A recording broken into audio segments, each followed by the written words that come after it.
ఈరోజు చిమ్నీ గురించి మనం చూద్దాము. మా పెద్దక్క వాళ్ళు కొత్త చిమ్నీ అయితే తీసుకున్నారు. దాని గురించి మీకు నేను కొన్ని డీటెయిల్స్ ఎక్కువ కాదు. ఇది వచ్చి కంపెనీ వచ్చి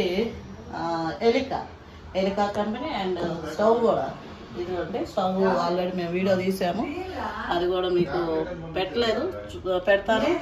ఇప్పుడు చిమ్నీ గురించి చూస్తే ఇక్కడ మనము ఓన్లీ ఇదిగోండి, ఇది ఆఫ్లో ఉంది. ఇప్పుడు మనం ఆన్ చేద్దాం. ఓన్లీ అంటే ఆన్ అయిపోయింది, చూసారా?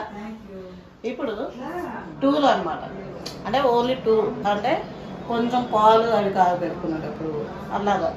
అదే మనం ఎక్కువ అంటే పెద్ద పెద్ద పాత్రలు పెట్టి ఎక్కువ హీట్ వస్తుంది కదా, అప్పుడు ఏం చేయాలంటే ఇంకా ఎక్కువ మనం పెట్టుకోవాలి. ఇప్పుడు టూలో ఉంది కదా, ఇది ఆఫ్ అయిపోయింది.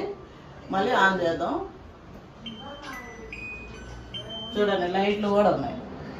లైట్లు చూసారా? ఇటు పక్క ఆటోమేటిక్. నాకు తెలియదు యాక్చువల్లీ, ఇప్పుడే నేను ఇట్లా నెలకి లైట్లు వెలిగినాయి. బాగుంది కదా. అంటే ఇప్పుడు F1లో ఉంది, ఇంకా స్పీడ్ పెంచుతాం. F2, F3, అదే స్పీడ్ పెరుగుతూ ఉంది చూసారా? F4. ఇక్కడ హీట్ అయ్యేది మనం ఇక్కడ పెంచుకోవచ్చు అనమాట. అప్పుడు మనకి ఇక్కడ అలా ఉందా, చల్లబడింది. మెయిన్ ఇది స్టవ్ హీట్ కాదు, అండ్ ఇదంతా కూడా లాక్పడ్డది. ఈ పొజిషన్ కూడా వచ్చి కరెక్ట్ ఫిక్స్ చేశారు. ఫిక్స్ చేయడానికి 2 అవర్స్ పట్టింది. కాబట్టి ఇప్పుడు చాలా మంది ఇట్లా అంటే షేపులు ఇట్లా పైకి అట్లా వస్తూ ఉంది, కానీ వాటికంటే బెటర్ అనమాట ఇట్లా పెట్టుకోవడం. ఎందుకంటే అవన్నీ కూడా యూజ్ చేస్తారు మా బంధువులు, అంత యూజ్గా లేవు. కాబట్టి ఇది బెస్ట్ అని పిల్లలు చూసి ఇది. దీంట్లో ఇంకోటి కూడా ఆటో క్లీనింగ్ అనేది ఉన్నది. ఇక్కడ మీరు చూసినట్లయితే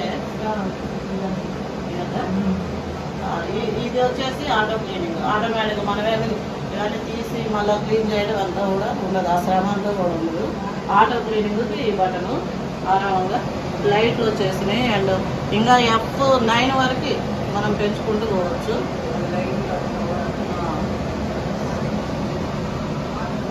ఇప్పుడు ఇక్కడ ఇట్లా నుంచి ఇప్పుడు మనం పెంచాం కదా, ఇప్పుడు ఇట్లాగా అంటే ఆఫ్ అయిపోతుంది